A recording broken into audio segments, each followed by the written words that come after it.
안녕하세요. 자, 이번 시간에는 기계경비 결혼 2012년도 14회 기계경비 결혼 기출문제 풀이를 여러분들과 함께 풀어보도록 하겠습니다.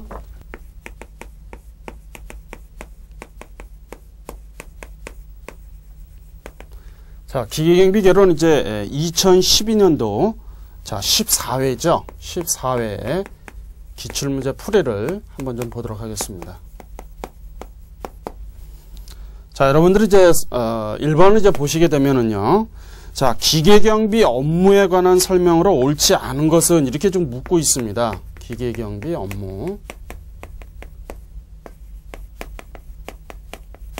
업무에 관한 설명으로 옳지 않은 것은.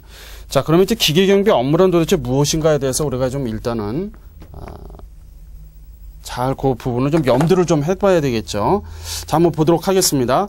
자, 경비 대상 시설에 기기를 설치한다. 맞죠? 자, 기계경비 업무라고 하는 것은 경비 대상 시설에다가 기기를 설치하는 업무다. 자, 두 번째는 자, 도난과 화재 등 위험의 발생을 방지하는 업무다.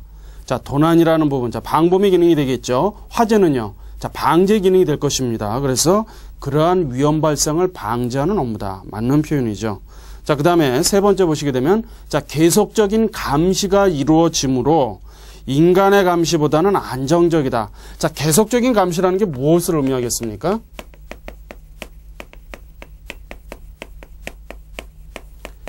자, 계속적인 감시가 가능한 요인은 자, 기계경비 시스템으로 이루어지기 때문에 사람에 의해서 이루어지는 것이 아니죠. 그러니까 계속적인 감시는 가능하다라고 보는 겁니다. 자, 그 다음에 이제 보시게 되면은 현장에서 바로 신속하고 정확한 조치를 할 수 있다. 자, 이러한 기계경비 업무에 있어서 과연 이런 부분이 가능하겠느냐는 것이죠. 자, 현장에서 바로 신속하게 정확한 조치를 하기에는 현실적으로 어려운 부분들이 있기 때문에 자, 이런 부분은 기계경비 업무에 관한 설명이 아니라 기계경비 업무가 가지고 있는 단점이라고 볼 수가 있는 겁니다. 그래서 현장에서 바로 신속하고 정확한 조치를 할 수 있다라고 하는 것은 틀린 지문이라고 하는 것이죠. 그래서 자, 1번에서는 답이 자, 4번이 답이 맞는 거라고 볼 수가 있겠습니다. 자, 그 다음에 이제 2번에서 보시게 되면 자, 생체 인식 기술이라고 나오죠.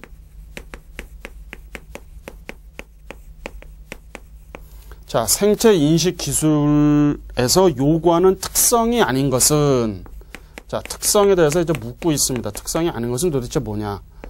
자, 여러분은 이제 이 생체 인식 기술이라고 하는 것은 자, 제가 이제 본강에서도 강조를 했습니다만은 요즘은 이제 보안을 굉장히 요구하는 업체들이 나날이 증가하고 있는 그런 추세죠. 그러다 보니까 사람이 가지고 있는 생체의 어떤 그런 부분들을 토대로 해서 바로 이러한 생체 인식 기술을 적용하는 그런 사례들이 점차 늘어나고 있는 추세라고 볼 수가 있습니다. 자, 그러면 여기서 이제 묻고자 하는 것은 무엇입니까?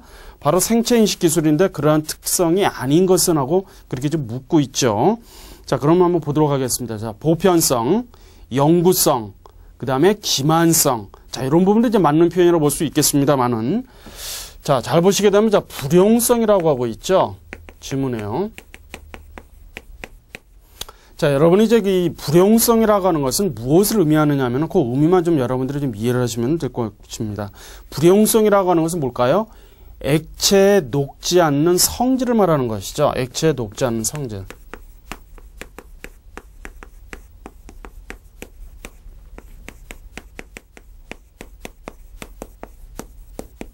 자, 여기서는 이제 생체 인식과 관련한 부분인데 뜬금없이 어떻습니까? 불용성이라고 하는 부분을 언급을 하니까 자, 바로 이 부분이 이제 답이 된다라는 거예요. 특성이 아닌 것이죠. 아닌 것이기 때문에 이제 불용성이 맞다라고 이제 보는 것입니다. 자, 그 다음에 이제 3번을 보시게 되면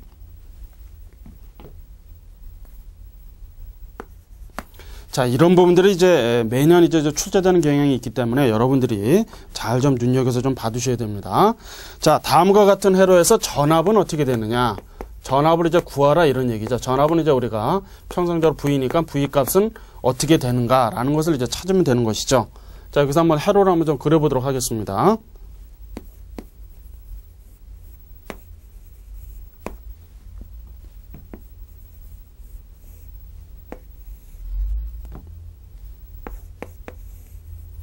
자, 이런 회로가 있다라고 했을 때, 자, 여기 전류는, 자, 이제 10A죠. 전류는 이제 10A가 되는 겁니다. 자, 그 다음에 이제 여기는 이제, 자, 직렬이 어떻습니까? 잘 보시게 되면은, 저항은 이쪽이 직렬로 연결이 되어 있고, 이쪽은 이제 병렬로 연결이 되어 있죠. 그러니까, 저항은 직렬과 병렬로 연결이 되어 있는, 자, 그런 구조로 되어 있다라고 이제 보시면 되는 것이죠. 그 다음에, 자, 요거는 이제 5ohm이 되는 것이죠. 자, 이런 경우에 전압 V를 이제 구하는, 자, 그런 부분들을 볼 수가 있습니다. 자, 그렇게 되면, 자, 우리가 한번 좀 보도록 해야 되겠죠. 자, 여기에서 이제 전압을 구하기 위해서는 우리가 이제 오음의 법칙이라는 것을 우리가 본 강의 때 배웠었죠. V는 IR이고, 자, 그래서 전압은 전류와 저항의 곱에 비례하는 것이죠. 자, 그런 경우에는 먼저 여기에서는 무엇을 먼저 구해야 될까요? 자, 합성저항 R을 먼저 구해야 되겠죠. 그러면 직렬이니까 5에다가 자, 이런 경우에 자, 제가 본 강의에서도 강조를 했습니다만은 이렇게 병렬로 된 경우에는 예를 들어서 이것을 이제 R1이라고 하고 이것을 R2라고 한다면 R1 플러스 R2 분의 R1 R2가 되는 것이죠. 자, 그러면 이것을 좀 구하게 되면 5가 나올 것이고, 그러면 합성저항 값은 15ohm이 나올 것입니다. 자, 그러면 여기서 전류는 어떻게 되나요? 자, 전류인 경우는 전류 I라고 봤을 때 10A죠. 이렇게 좀 나오게 됩니다. 그러면 전압값은 어떻게 될까요? 이 전압은 V는 IR이기 때문에 어떻게 되겠습니까? 자, 전류 10, 그 다음에 저항이 합성저항 10이니까 결국 100V가 나오는 것이죠. 자, 여기서 이제 여러분들이 풀 때 이제 중요한 것은 뭐겠습니까? 자, 저항은 직렬과 병렬로 연결이 되어 있기 때문에 자, 합성저항 값을 먼저 구해야 된다라고 하는 것이죠. 그리고 나서 자, 전류를 합하게 되면 바로 이쪽에 흐르는 기전력, 전압이라고 볼 수가 있는 것이죠. 자, 이렇게 풀어볼 수가 있겠습니다. 자, 그 다음에 이제 4번 문제를 한번 풀어보도록 하죠. 자, 여기서 이제 외곽 침입 감지 시스템에 대해서 이제 언급을 하고 있습니다.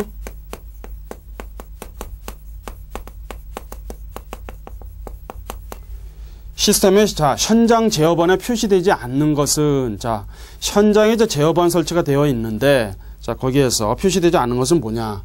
자, 우선 이제 전원 상태가 있어야 되겠죠. 기본적으로 이제 전원이 공급이 되고 있는지 자, 그런 부분들이 있어야 될 것이고요. 자, 그다음에 이상 어디가 이상이 있는지 없는지 여부를 일단은 식별이 가능해야 되겠죠. 굉장히 중요한 부분입니다. 자, 그다음에 자, 각 영역별로 해서 상태가 이상이 있는지 없는지 여부도 확인이 되어야 되겠죠. 자, 그러나 자, 진동에 대한 종류다. 진동 종류. 자, 이 부분은 아니다라는 것이죠. 진동이 있다고 하더라도 그거에 대한 종류까지 언급할 필요는 없다라고 하는 겁니다. 그래서 정답은 이제 이거는 이제 2번이 되겠죠. 2번. 자, 그 다음에 이제 5번 문제 한번 보도록 하겠습니다. 자, 다음 설명 중 옳지 않은 것은 자, 이 5번 같은 문제도 여러분들이 잘 좀 주목을 좀 해주셔야 되는 부분이죠. 자, 다음 설명 중 옳지 않은 것은 뭐냐라고 이제 보고 있습니다. 지문 한번 보도록 하죠. 자, 전류의 세기는 저항값에 비례한다. 자, 이게 맞는 표현일까요? 한번 보도록 할까요? 자, 여기서 이제 1번 지문에서 얘기하는 것은 무엇입니까? 오음의 법칙이죠. 자, 오음의 법칙인 경우에는 여러분들이 조금 공식을 좀 외울 필요성이 있어요. 그래서 V는 IR이라고 보시면 되겠죠. 자, 전압은 이런 얘기입니다. 저항과 전류와 저항의 곱에 비례하는 것이죠. 그러니까 자, 전류의 세기는 자, I는 저항값에 비례한다. 그래서 여기서 이제 응용이 되는 것이 뭐겠습니까? I는 R분의 V다. 이렇게 좀 표시를 줄 수 있는 것이죠. 그러면 전류는 무엇에 비례합니까? 전압에 비례하고 무엇에 반비례하나요? 저항에 반비례하는 것이죠. 그러니까 전류의 세기는 저항에 비례합니까? 아니죠. 저항값에. 전류는 어떻게 한다? 전류는 저항값에 반비례하는 것이죠. 저항값에.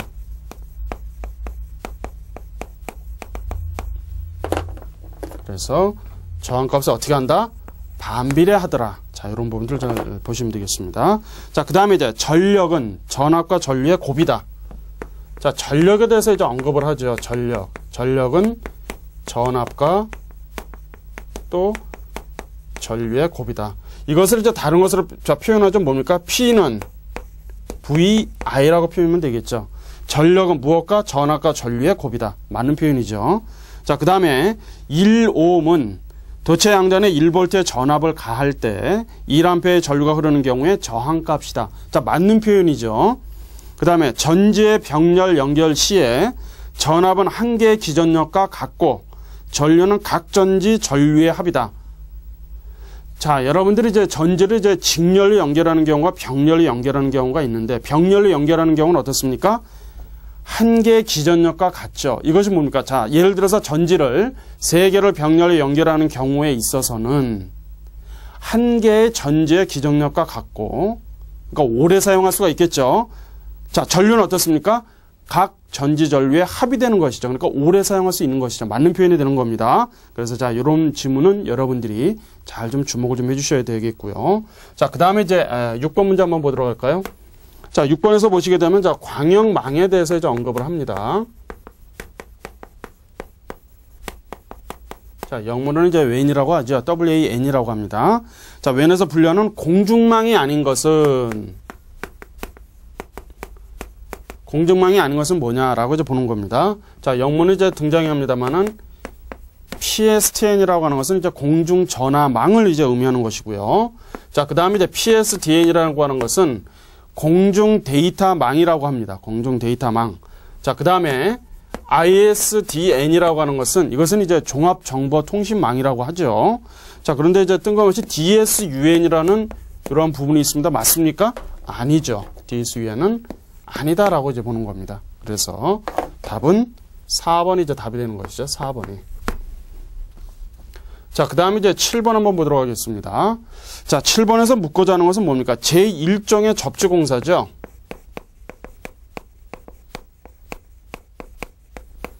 자, 제1종의 이제 접지공사에서 접지 저항값의 기준.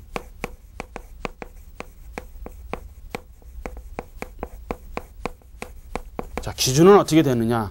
자, 여러분 이제 보시게 되면 이 접지라고 하는 것이 이제 그라운드라고 합니다만은 굉장히 중요한 의미를 좀 가지고 있죠. 어떤 경우에 그럴 수가 있을까요? 자, 주장치 컨트롤러가 각 지역에는 이제 예를 들어서 감지기 센서를 이제 컨트롤해야 되는데 만약에 그 주장치가 천둥이라든지 번개가 친다라든지 서지, 자, 이상 전압이나 과전압이 흘려서 주장치가 만약에 문제가 발생이 된다라고 한다면은 기계경비 시스템 자체가 무료화가 될 수가 있겠죠. 그런 경우에 무엇을 필수적으로 해야 되겠습니까? 바로 이 접지를 해야 되는 것이죠. 접지를. 자, 그런데 여기서 묻고자 하는 건 뭡니까?